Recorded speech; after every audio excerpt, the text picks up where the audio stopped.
ओम शांति।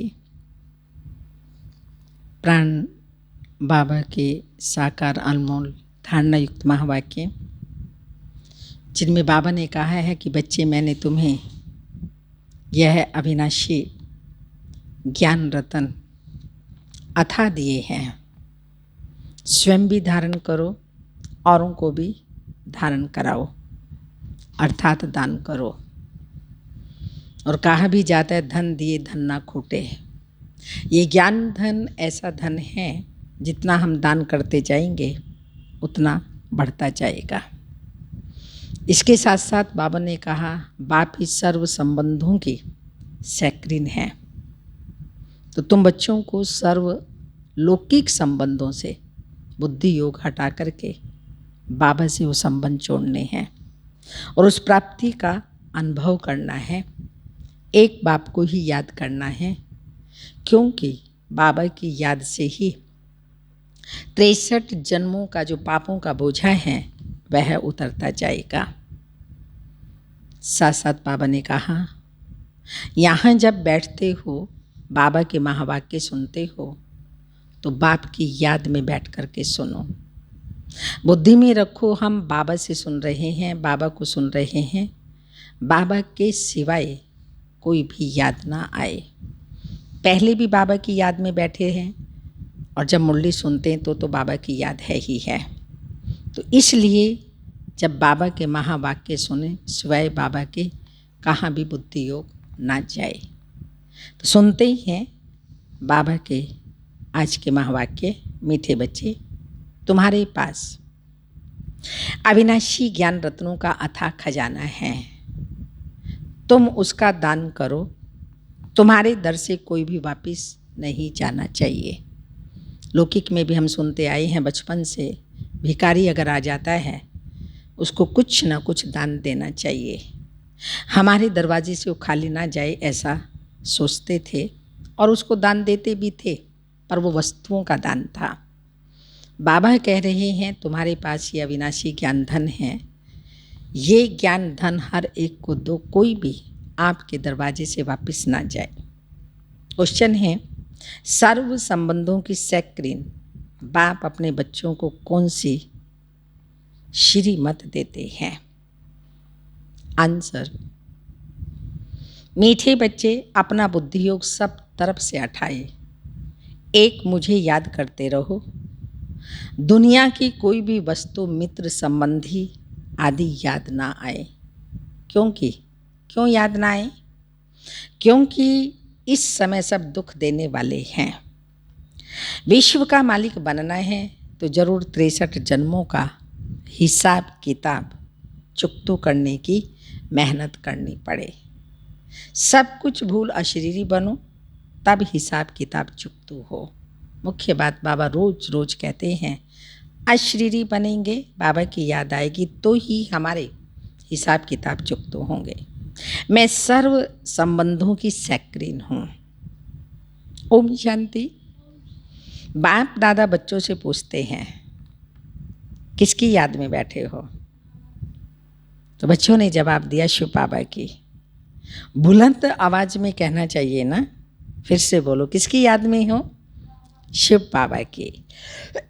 शिव बाबा की याद में बैठे हैं तुम बच्चे, अर्थात आत्माओं का कनेक्शन शिव बाबा से है। तुम शिव बाबा के बनते हो इन द्वारा, क्योंकि शिव बाबा इनके द्वारा ही मिलते हैं। ब्रह्मा के द्वारा हम बाबा के बनते, इनके द्वारा ही बाबा हम बच्चों को मिलते हैं। ये बीच में दलाल भी कहा जाता है। तुम्हारा दलाल से कोई कनेक्शन नहीं है, ये तो सिर्फ बीच में मार्फत है। ज्ञान सुनाने के, देने के, बच्चों को अडॉप्ट करने के मार्फत है। लेन देन का हिसाब किताब बाप से होना है, इनसे नहीं। इनका भी लेन देन बाबा से है। ब्रह्मा बाबा का भी लेन देन शिव बाबा से है। यह भी उस बाप को कहते हैं, बाबा मेरा सब कुछ आपका है। तुम्हें भी एक तो निश्चय यह है कि हम आत्मा हैं, और दूसरा ये निश्चय है, कौन सा? दूसरा कौन सा निश्चय है?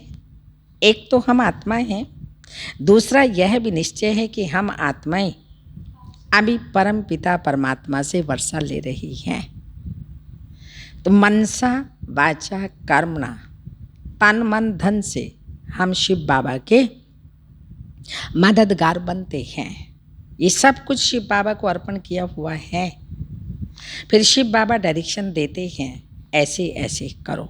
इसको कहते हैं निमित्त, इसको कहते हैं साक्षी होकर के घर परिवार में रहना, सब कुछ बाबा को दे देना और जो फिर बाबा का डायरेक्शन मिले उसके ही अनुसार करना। इसी को वास्तव में कहा जाता है श्रीमत पर चलना। तो फिर बाबा कहते डायरेक्शन देते हैं, ऐसे ऐसे यह करो। इनको कहा जाता है श्रीमत। बाप खुद कहते हैं, मैं इस पुराने तन में प्रवेश करता हूँ, यह भी पतित से पावन बन रही हैं। ये किसने कहा? शिव बाबा ने। यह भी पावन बन रहे हैं, इनका भी मेरे साथ हिसाब किताब है। इनके साथ कोई का हिसाब किताब नहीं। तुम चिट्ठी लिखते हो शिव बाबा केयर ऑफ ब्रह्मा, परंतु माया ऐसी है जो निरंतर याद करने नहीं देती। बुद्धि योग घड़ी घड़ी तोड़ देती है। अगर ये पक्का पुरुषार्थ करेंगे तो फिर दूसरा सब कुछ भूल जाएगा, शरीर भी भूल जाएगा। ये शरीर होगा परंतु आत्मा को इन सब चीज़ों से नफरत होगी। ऐसा नहीं इनको ख़त्म कर देंगे, नहीं होगा, आत्मा के लिए हो जाएगी, पर होते हुए भी उस तरह की नफरत नहीं, पर वैराग्य वृत्ति रहेगी। इनको भूले हुए होंगे, केवल इनसे हमें निमित्त मात्र कार्य लेना है, ये बुद्धि में रहेगा। ये अवस्था जमाने की प्रैक्टिस करनी होती है। अंत में हमको अपना शरीर भी याद ना पड़े। तो बाप कहते हैं, अपनी को अशरीरी समझ मुझ बाप को याद करो। मैं सदैव अशरीरी हूँ। तुम भी अशरीरी थे, फिर तुमने पार्ट बजाया, अभी फिर तुमको पार्ट बजाना है। ये मेहनत है। अशरीरी समझना, आत्मा समझना, यही सारी मेहनत है। विश्व का मालिक बनना कोई कम बात है क्या? मनुष्य ही विश्व का मालिक बन सकता है। ये देवताएं भी मनुष्य हैं, परंतु इनको दैवी गुण वाला देवता कहा जाता है। लक्ष्मी नारायण विश्व के मालिक थे, इन्हों को अपने बच्चे होंगे सतयुग में, वही उनको माँ बाप मानेंगे। परंतु आजकल मनुष्य अंधश्रद्धा से इन लक्ष्मी नारायण को भी तमेव मातश्च पिता आदि आदि कह देते हैं। वास्तव में यह महिमा किसी देवता की नहीं है। तमेव मातश्च पिता बंधु सखा सर्व संबंधी शिव बाबा जो निराकार है वो हो सकता है। देवताओं के लिए भी बाबा ने कहा ये अपने बच्चों के ही माता पिता होंगे और किसी के नहीं। लेकिन भक्ति मार्ग में अंधश्रद्धा है, जिसको जैसे भी देवी देवता के सामने जाता है वह माता पिता बोल देते हैं। वास्तव में ये महिमा शिव बाबा की है। देवताओं की महिमा गाते हैं, आप सर्वगुण संपन्न आदि आदि, परंतु उन्हों की पूजा क्यों करते हैं यह किसी को पता नहीं है। अभी तुम ऐसी महिमा नहीं गाएंगे कि तुम माता पिता, हम बालक तेरे। हाँ, तुम जानते हो शिव बाबा वह निराकार परम पिता परमात्मा है, सर्व संबंधी वो है। बाकी किसी देवता के आगे ऐसे महिमा नहीं गाएंगे, क्योंकि शिव बाबा निराकार ज्योति बिंदु ऐसा देवी देवता महिमा योग्य बना रहा है। उनसे ही सुख घनेरे मिलते हैं। बाकी जो भी संबंधी आदि हैं उनसे दुख ही मिलता है। यह तो एक सैक्रीन है। शिव बाबा सर्व संबंधों की सैक्रीन है, जिससे सर्व संबंध की रचना मिलती है। इसलिए बाप कहते हैं, मामा काका चाचा आदि सबसे बुद्धि योग हटाए माँ में कम याद करो। तुम गाते हो ना, दुख हरता सुख करता आदि आदि, सर्व का सदगति दाता एक है, वही हमारा सब कुछ है। लौकिक बाप से भी दुख मिलता है, बाकी टीचर जो किसी को दुख नहीं देते। टीचर के पास जाकर पढ़ने से तुम शरीर निर्वाह करते हो। हुनर सिखाने वाले भी होते हैं। वो सब अल्पकाल के लिए टीचिंग करते हैं। भक्ति में भी महिमा एक राम अथवा परम पिता परमात्मा की ही करते हैं, उनको ही याद करते हैं। वास्तव में भक्ति भी एक की ही करनी चाहिए। वह एक ही तुमको पूज्य बनाते हैं, तो तुम पहले पहले एक शिव बाबा की पूजा करते हो। उनको सतो प्रधान भक्ति कहा जाता है। द्वापर में शुरू होती है शिव बाबा की भक्ति, जिसको अव्यभिचारी एक की सतो प्रधान भक्ति कहा जाता है। फिर आत्मा भी सतो प्रधान से सतो रजो तमो बनती है। तुम समझते हो हम पुजारी बनते हैं, तुम पहले एक शिव बाबा की ही पूजा करते हो, फिर कलाएं कम होती जाती हैं। भक्ति भी सतो प्रधान से सतो रजो तमो बन जाती है। तो सारा ड्रामा तुम्हारे ऊपर ही बना हुआ है। सतयुग में देवी देवताएं होते हैं, चैतन्य देवताएं, और फिर भक्ति मार्ग में उन्हीं देवताओं की पूजा होती है, जड़ चित्रों की पूजा होती है। कलयुग में आकर के फिर और भी तमो प्रधान भक्ति करना शुरू कर देते हैं। तो बाबा ने कहा सारा ड्रामा तुम्हारे ऊपर ही बना हुआ है, आप ही पूज्य आप ही पुजारी। जो 84 जन्म पूरे लेते हैं उनकी ही कहानी है, उनको ही बाप बैठ बताते हैं तुमने 84 जन्म कैसे लिए, हिसाब ही उनका है। जो पहले पहले पूज्य देवी देवता बनते हैं वही पुजारी बनते हैं। तो बाप कहते हैं मैं कल्प कल्प आकर तुमको पढ़ाता हूँ और देवी देवता धर्म की स्थापना करता हूँ, और तीसरा राजयोग सिखाता हूँ। गीता में भूल से कृष्ण भगवानो वाच्य लिख दिया है। भगवान तो एक ही होता है, वह तो कहते हैं ठिक्कर भीतर कण कण में परमात्मा है, परंतु ऐसे तो हो नहीं सकता। भगवान की तो महिमा अपरम अपार है। कहते हैं हे बाबा तुम्हारी गतमत तुम न्यारी, अर्थात तुम्हारी जो श्रीमत मिलती है वो सबसे न्यारी है। बाप को कहते ही हैं गति सदगति दाता परम पिता परमात्मा। तो बुद्धि ऊपर में चली जाती है, दुख के टाइम उनकी ही याद आती है। अगर राम सीता बुद्धि में हो तो सारा रामायण बुद्धि में आ जाए, और रामायण में तो राम की सीता चोरी हो गई, ये हो गया, वनवास मिला, कितनी दुख की बातें हैं। इसलिए निराकार शिव बाबा की तरफ बुद्धि जाती है। जो ऊपर परम धाम में रहते हैं वही सदा सुख दाता है और दुख हरता है। तुम तो पुकारते हो उस एक बाप को, सिवाय एक बाप के कोई भी साकारी मनुष्य व आकारी देवता से बुद्धि नहीं लगानी है। पतित पावन एक ही बाप है। कोई भी सत्संग में जाकर यही गाते हैं पतित पावन सीताराम, अर्थ कुछ भी नहीं। तो ये सब भक्ति मार्ग का गायन है। सब रावण की जेल में हैं, भक्ति में बहुत भटकते हैं।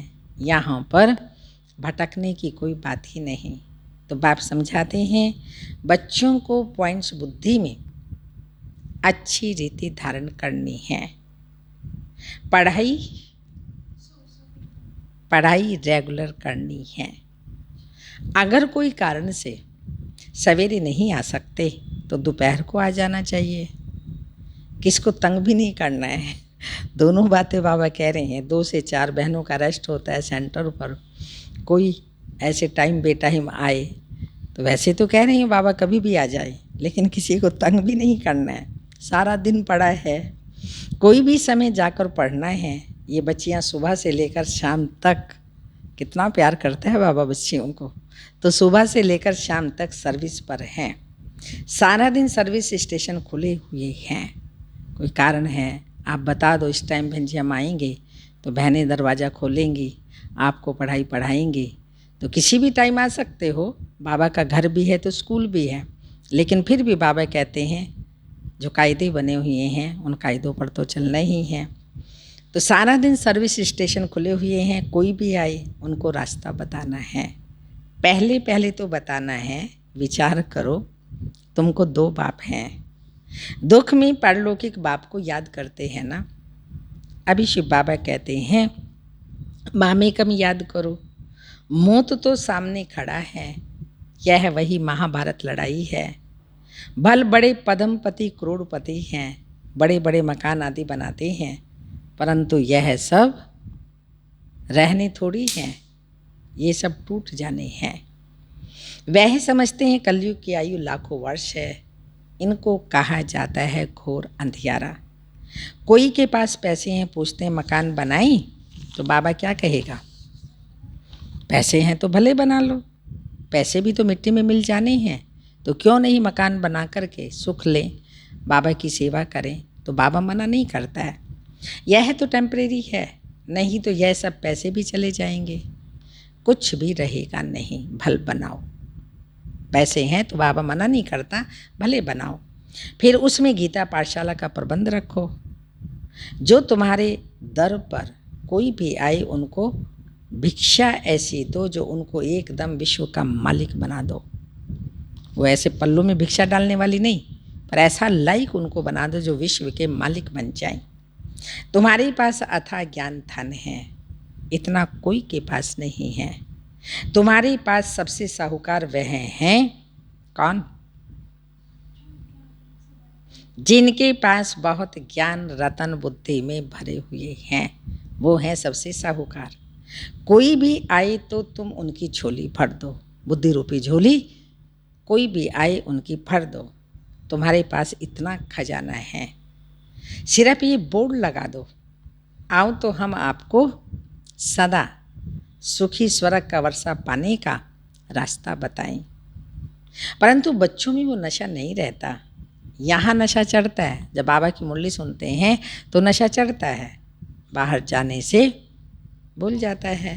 तो शौक़ होना चाहिए, सेवा का हमें शौक़ होना चाहिए। कहाँ भी कैसे भी जाकर बाबा का सबको परिचय दे, बाबा के घर में कोई आए उनको भी बाप का परिचय दे, कोई भी खाली हाथ नहीं जाए, कोई भी आए उनको रास्ता बताए जो बेड़ा पार हो जाए।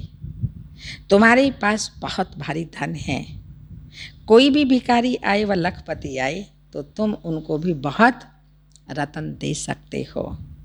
बाबा यहाँ नशा चढ़ाता है और फिर सोडा वाटर हो जाता है। बाबा तुम्हारी अविनाशी ज्ञान रत्नों से झोली भर देते हैं, परंतु नंबर वार किसकी तकदीर में है तो पूरी पूरी रीति धारण कर लेते। बाबा कहते हैं कोशिश कर, तुम निरंतर याद में रहो। ऐसे नहीं कि सेंटर में जाकर एक जगह बैठना है, नहीं, चलते फिरते जो भी समय मिले बाप को याद करते रहना है। हाथ काटे दिल अर्थात बुद्धि का योग एक बाप के साथ रहे। ऐसे बुद्धि का योग एक बाप के साथ रहे, बाप की याद से तुम्हारा बहुत कल्याण होगा। 21 जन्मों के लिए तुम साहूकार बन जाते हो तो बेहद का बाप बेहद का वर्षा देते हैं। भारत स्वर्ग था, अब नर्क है। तो बाप कहते हैं अब मुझे याद करो तो तुम्हारी आत्मा सतो प्रधान बन जाएगी। बाप को याद करेंगे तो नशा चढ़ेगा। हमारे जैसा धनवान, ये नशा रहता है, हमारे जैसा धनवान सृष्टि में कोई नहीं है। बाप ही याद नहीं होगा तो धन याद कहाँ से आएगा, और धन होगा भी कहाँ से? बाप की याद से ही तो धन प्राप्त होगा। स्वर्ग में तो तुम बच्चों को अपार सुख मिलता है। शास्त्रों में तो कितनी दंत कथाएं लिख दी हैं, गाते भी हैं राम राजा राम प्रजा, राम साहूकार है, जिए दाता बसे नगरी, धर्म का उपकार है। फिर कहते हैं राम की सीता चुराई गई, बंदरों की सेना ली, आदि आदि। आगे खुद भी पढ़ते थे, कुछ समझते ही नहीं थे। अब कितना समझ में आता है, सब दुख सुख की बातें लिख दे। अगर स्वर्ग में या त्रेता में भी दुख हुआ और ये चोरी चकारी हुआ तो उसको स्वर्ग कहाँ कहेंगे? बाबा ने तो कहा है सतयुग में संपूर्ण निर्विकारी होते हैं, कोई विकार नहीं होता। तो चोरी करना ये भी पाप है, विकार है। तो बाबा ने कहा हम भी पहले पढ़ते थे ये, पर समझ में कुछ भी नहीं आता। अभी भी मनुष्य पढ़ते हैं, समझ में नहीं आता। तो बाप आकर के ये सब ज्ञान अर्थात समझ देते हैं। कितनी वंडरफुल बातें लिखी हैं। बाप कहते हैं मुझे प्रकृति का आधार लेना पड़ता है। त्रिमूर्ति में भी ब्रह्मा विष्णु शंकर दिखाते हैं।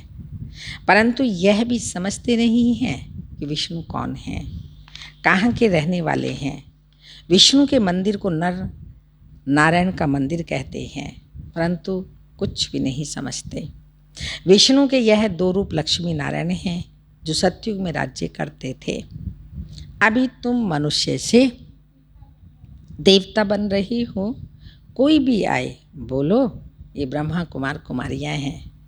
तो प्रजापिता ब्रह्मा सबका बाप हुआ। बहुत ढेर की ढेर प्रजा है। नाम तो सुना है ना। भगवान ने ब्रह्मा द्वारा ब्राह्मण रचे तो बाप ने जरूर बच्चों को वर्षा दिया होगा ना। तुम बच्चों को विश्व का मालिक बनाते हैं। तुम शिव बाबा से वर्षा पाते हो तो एक है लौकिक बाप और दूसरा है परलौकिक बाप। अब ये तुमको अलौकिक बाप मिला है। तीसरा है प्रजापिता ब्रह्मा। लौकिक बाप वह है जिसने शरीर को जन्म दिया। अलौकिक बाप वह है जिसने ये ज्ञान सुनाया जो शिव बाबा ने ज्ञान दिया। और तीसरा है परलौकिक निराकार बाप। तो बाबा बता रहे हैं यह है फिर तुम्हारा अलौकिक बाप जो तुम्हें अभी मिला है। यह तो जौहरी था, ये थोड़ी कुछ जानता था। इनके लिए कहते हैं इनके बहुत जन्मों के अंत के जन्म में अंत में मैं प्रवेश करता हूँ। अंत के जन्म के भी अंत में मैं इनमें प्रवेश करता हूँ। वानप्रस्थी बनने का रिवाज भी भारत में है, इसलिए बाबा 60 वर्ष की आयु के बाद इनमें बाबा ने प्रवेश किया। 60 वर्ष के बाद गुरु के पास चले जाते हैं। बाप इनमें प्रवेश कर कहते हैं अब तुमको क्या कहते हैं बाबा, इनमें प्रवेश कर अब तुमको घर चलना है।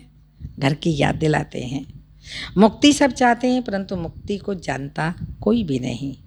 ब्रह्म में लीन तो कोई हो नहीं सकता। यह सृष्टि का चक्र फिरता ही रहता है। सबको पार्ट बजाना है। इवन शिव बाबा को भी एक बार इस कल्प के अंत में आना पड़ता है। बाबा का भी पार्ट है बच्चों को ज्ञान सुनाने का, विश्व परिवर्तन करने का।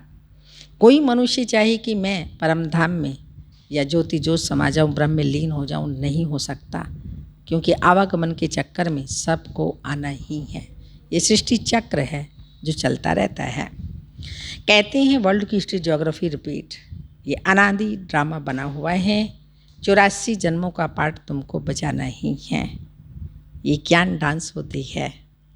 वो लोग फिर डमरू दिखाते हैं क्योंकि शिव शंकर को अलग अलग है वास्तव में, लेकिन वो एक कर देते हैं तो वो समझते हैं शिव ने डमरू बजाया, वास्तव में शंकर ने बजाया। शिव बाबा जो डमरू बजाता है ब्रह्मा के द्वारा, कौन सा, ज्ञान का डमरू। अब सूक्ष्म वतनवासी शंकर डमरू कैसे बजाएगा? बाप ने समझाया है। तुम सब कौन थे जो समझ ही नहीं थी, मालूम ही नहीं था। बाबा सब बातें समझा रहे हैं। दिव्य बुद्धि बाबा ने दी है तो समझ में आता है। तुम बंदर मिसल थे तो तुम बंदरों की सेना ली। वो दिखाते ना वानर सेना ली, राम ने वो पुल बांध करके सीता को वापस लेके आए। यहाँ बाबा कहते हैं मैं तुम बंदरों की सेना लेता हूँ। ये कलयुगी पुल जो नरक है इसको फिर मैं स्वर्ग बनाता हूँ तुम्हारी मदद से। तुम्हारे आगे बाबा ज्ञान का डमरू बजा रहे हैं, तुमको ज्ञान देते हैं। अभी तुम्हारी सूरत और सीरत दोनों पलटा रहे हैं। आजकल मनुष्य की सूरत बल है पर सीरत माना एक्टिविटी जो है वो बंदरों मिसल है। तो बाबा दोनों ही हमारी पलटा रहे हैं। काम चिता पे बैठ तुम काले हो गए हो, बाबा फिर तुमको ज्ञान चिता पर बिठाए, सूरत और सीरत दोनों पलटाए, सामरी से गोरा बनाते हैं। यहाँ बाबा कितना नशा चढ़ाते हैं, फिर नशा गुम क्यों होना चाहिए, ये विचार करना है, भूलना नहीं है ये बात को कि बाबा ने आज हम बच्चों को बार बार ये नशा चढ़ाया। ज्ञान धन दिया, इतना धन दिया जो स्वयं धारण कर औरों को कराना है, सदा खुशी में रहना है। तो बाबा कह रहे हैं मैं इतना नशा चढ़ाता हूँ, ये गुम क्यों होना चाहिए। किसी भी कारणवश हमारा नशा खुशी गुम नहीं होनी चाहिए। अच्छा, मीठे मीठे सिक्के लदे बच्चों प्रति माता पिता बाप दादा का याद प्यार। Good morning, diamond morning. रूहानी बाप की रूहानी बच्चों को नमस्ते। हम रूहानी बच्चों की रूहानी माता पिता बाप दादा को याद प्यार, गुड मॉर्निंग, डायमंड मॉर्निंग, ओम नमस्ते। तो अथाधन अपने पास रख करके औरों को बांटना, ये सदा याद रहे। हमारे दर से कोई भी खाली हाथ ना जाए। ज्ञान का विचार सागर मंथन करना है और मंथन करके चिंतन करके औरों को बांटना है। धारणा के लिए मुख्य सार है, बाप ने जो अथाह ज्ञान धन दिया है उसे धारण कर स्वयं भी साहूकार बनना है और सबको दान भी करना है। साहूकार लोग ही दान करते हैं ना, गरीब भी करेंगे पर थोड़ा, पर हमको साहूकार बनना है और सबको ज्ञान धन दान करना है। जो भी आए उनकी झोली भर देनी है। सेकंड पॉइंट, बाप की याद से ही कल्याण होना है, इसलिए जितना हो सके चलते फिरते बाप की याद में रहना है। बैठ कर के करना वो तो है ही है, बैठ के करना है, लेकिन चलते फिरते उठते बैठते भी, खाते पीते एवं नहाते बाप को याद करना है। सर्व संबंधों की रचना एक बाप से लेनी है। कोई भी देधारी में बुद्धि ना जाए। सर्व संबंधी शिव बाबा हैं, उनसे ही वो रचना हमें लेनी है। वरदान है, सारे वृक्ष की नॉलेज को स्मृति में रख। तपस्या करने वाले सच्चे तपस्वी व सेवाधारी भाव। पूरा वृक्ष सृष्टि रूपी बुद्धि में है, तो ये बाबा ने कहा बुद्धि में रख कर के, स्मृति में रख कर के तपस्या करनी है। दुनिया में कहते हैं ऐसा वृक्ष है, उसके नीचे बैठ के तपस्या करने से सब मनोकामनाएं पूर्ण हो जाती हैं, लेकिन यहाँ बाबा कहता है बीज रूप शिव बाबा है, ये सृष्टि रूपी कल्प वृक्ष है, इसको बुद्धि में रख करके फिर तपस्या करो। भक्ति मार्ग में दिखाते हैं कि तपस्वी वृक्ष के नीचे बैठकर तपस्या करते हैं। इसका भी रहस्य है, आप बच्चों का निवास इस सृष्टि रूपी कल्प वृक्ष की जड़ में है। फाउंडेशन आप हैं, आपका निवास स्थान सृष्टि रूपी कल्प वृक्ष की जड़ में है। वृक्ष के नीचे बैठने से सारे वृक्ष की नॉलेज बुद्धि में स्वतः ही रहती है। तो सारे वृक्ष की नॉलेज स्मृति में रख। कई बातें सामने आएंगी, ऊंच नीच होगा, दुख सुख होगा, बहुत सी बातें आएंगी, लेकिन ये सब बातें स्मृति में रख। साक्षी होकर इस वृक्ष को देखो, हर आत्मा का पार्ट साक्षी होकर के देखो, हर एक्टिविटी साक्षी होकर देखो, तो यह नशा खुशी दिलाएगा और इससे बैटरी चार्ज हो जाएगी, आत्मा रूपी बैटरी चार्ज हो जाएगी, क्योंकि दुख सुख का प्रभाव आत्मा पर नहीं आएगा, साक्षी होकर के देख रहे हैं। फिर सेवा करते भी तपस्या साथ साथ रहेगी, क्योंकि देखने से ही माइंड अपसेट होता है, बुद्धि इधर उधर जाती है, दुख सुख होता है। तो कैसे देखना है वो तरीका बाबा ने आज बताया, साक्षी होकर के देखो। साक्षी होकर के देखने से तो चलते फिरते उठते बैठते भी तपस्या होती रहेगी। स्लोगन, तन की बीमारी कोई बड़ी बात नहीं है, बीमारी का समय चल रहा है ना, तो बाबा ने कहा ये कोई बड़ी बात नहीं है, लेकिन मन कभी बीमार ना हो। मन का डॉक्टर कोई नहीं है। बाबा भी मन की बात मन मना भव रहो ये बताएगा, लेकिन स्वयं हमें अपने मन को ठीक रखना है। मन हमारा शक्तिशाली है, मनमना भाव है, तो कभी भी वो बीमारी भी बीमारी नहीं लगेगी, बल्कि जो हम कहते हैं भोगना भोग रहे हैं उसको योग बल से समाप्त करेंगे।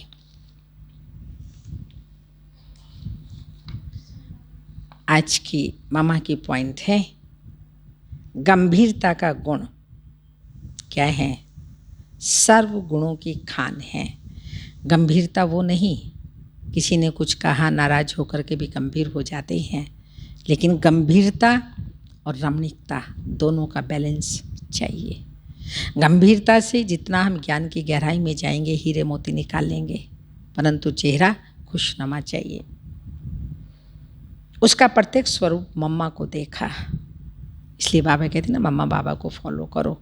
तो प्रत्यक्ष रूप मम्मा को देखा, ममता वाली माँ नहीं, अच्छी माँ, टीचर गुरु जैसी माँ, खुद के सबूत से सिखाने वाली माँ। गंभीरता और धैर्यता के कारण इसमें फिर धैर्यता भी चाहिए। गंभीरता और धैर्यता के कारण मम्मा में समाने समेटने की शक्ति थी। जितना गंभीरता उतना समाएंगे, उतना सब कुछ समेट लेंगे। समाने और समेटने के कारण मम्मा, फिर तीसरा गुण आ जाता है सहनशीलता की मूरत थी। हमें भी सहनशीलता का गुण धारण कर अपने स्वभाव को शांत और शीतल बनाना है। सहनशीलता के गुण को धारण करके अपने स्वरूप को शांत और शीतल मम्मा के समान बनाना है। डबल होमवर्क आपको मिलता है। आशा रखती हूँ दोनों होमवर्क करते होंगे और मम्मा के समान प्रैक्टिकल में जीवन में धारणा भी लाते होंगे, पुरुषार्थ करते होंगे, शीतल बने, गंभीर बने, रमणीक बने, सहने की शक्ति, समाने की शक्ति, परखने की शक्ति जो बाबा ने हमको संगम युग पर वर्षे के रूप में दी है, उसको यहाँ हम अपने जीवन में धारण करें। और आज जो बाबा ने कहा औरों को भी दान देना है, तो ज्ञान दान देना ये भी बहुत अच्छी बात है। ये तो हमें देना ही देना है, साहूकार बनना और बनाना है, विश्व महाराजा बनना है। लेकिन गुणों का दान सबसे बड़ा दान है, शक्तियों का दान उससे भी बड़ा दान है। तो स्वयं भी मास्टर सर्वशक्तिमान बनना है, औरों को भी मास्टर सर्वशक्तिमान बनाने की अपने जीवन से प्रेरणा देनी है। और गुणों को भी हमें सर्वगुण संपन्न बनना है, तो यहाँ ही वो गुण धारण करने हैं। और जब हम उन गुणों को धारण करेंगे, दूसरे ऑटोमेटिकली हमारे जीवन से वो प्रेरणा लेंगे। तो तपस्या का पॉइंट है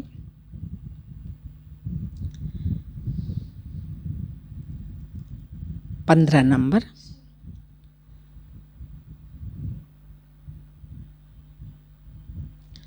पंद्रह है आज का ये। इसमें कल था न मशीन चाहिए न ये चाहिए, तो 15 नंबर समाप्त हुआ।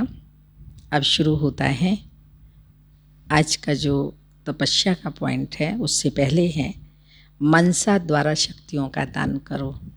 आज की मुरली में भी बाबा ने कहा, तो मनसा से हम जो हमारे पास शक्तियां हैं उसका दान करना है। जैसे बाबा विधि बता रहे हैं, जैसे बाप दादा को रहम आता है, तो हम भी मास्टर रहम दिल है ना, ऐसे आप बच्चे भी मास्टर रहम दिल बन मनसा अपनी वृत्ति को, अपनी वृत्ति हमारी जब पावरफुल होती है तो उस वृत्ति से वायुमंडल द्वारा आत्माओं को बाप द्वारा मिली हुई शक्तियाँ, तो हम वायुमंडल को बनाएं तो उसके द्वारा अपने आप ही आत्माओं को शक्ति प्राप्त होगी। जब थोड़े समय में सारे विश्व की सेवा संपन्न करनी है, तत्वों सहित सबको पावन बनाना है, तो तीव्र गति से सेवा करो। मनसा से ही शक्तियों का, गुणों का दान कर सकते हैं, लेकिन उससे पहले अपनी मनसा को इतनी पावरफुल बनाओ कि मन में सर्व गुण रहें, सर्व शक्तियाँ रहें, तो बोल में भी वही आएंगी, कर्म में भी वही आएंगी। तो बाबा ने कहा थोड़े टाइम में आपको सारे विश्व को परिवर्तन करना है, तो इसमें सहज पुरुषार्थ नहीं चलेगा, इसमें चाहिए तीव्र पुरुषार्थ, फास्ट पुरुषार्थ। जब फास्ट गति करेंगे तो ऑटोमेटिकली सारे विश्व को हम मनसा सेवा द्वारा पावरफुल बना सकेंगे। ओम शांति।